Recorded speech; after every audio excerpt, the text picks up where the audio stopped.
విపక్ష నేతలపై అక్రమ కేసులు పెడుతోందన్నారు విడుదల రజని.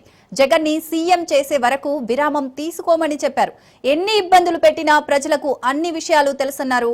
కూటమి సర్కార్ చేస్తున్న పాపాలు సామాన్యులకు అర్థమవుతున్నాయన్నారు. ఎమర్జెన్సీ పరిస్థితులు ఉన్నట్టుగా సత్తెనపల్లిని మార్చారని, జగన్ పర్యటనను అడ్డుకునేందుకు ఎన్నో కుట్రలు చేశారని విడుదల రజని ఆరోపించారు.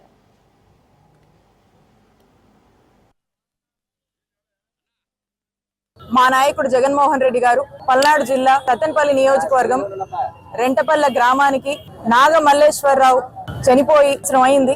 ఆ కుటుంబాన్ని పరామర్శిద్దామని చెప్పేసి, ఆ కుటుంబానికి భరోసానిద్దామని చెప్పి మరి రెంటపల్లకి మా నాయకుడు జగన్మోహన్ రెడ్డి గారు పర్యటించడం జరిగింది.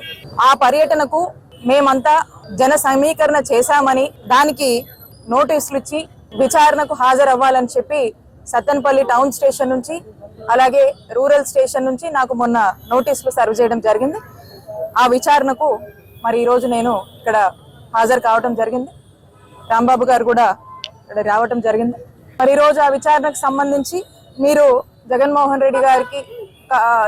రెడ్డి గారు జిల్లా పర్యటనకు వస్తున్నారు, సత్తెనపల్లికి వచ్చారు, రెంటపాళ్లకు మీరు కూడా జన సమీకరణ చేశారా అని చెప్పి మరి ఈ రోజున ఇక్కడ విచారణలో నన్ను అడగడం జరిగింది. నేను ఎటువంటి జన సమీకరణ చేయలేదు అని చెప్పి నేను విచారణలో స్పష్టం చేయడం జరిగింది. అలాగే